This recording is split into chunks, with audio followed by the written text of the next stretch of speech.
Arcade ang inano mo, ang kinamulatan mo. Akala ko, men, that time yung may nai-imagine ka na gumawa ng kanta. Mga anong age ka, men, bago ka nakapag-isip na gumawa na ng kanta? Nung Kasi naririnig ko yung mga rap mo, men. high school.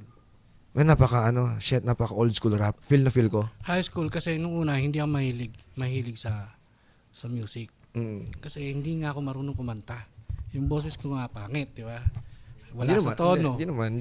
Sa pag kumakanta kumare yung mga love song ganyan, hindi ko kaya. So sabi ko, ayoko ng mga ganyan-ganyan, sabi ko. So hindi naman ako nakikinig lang pero wala akong pumapasok sa ano.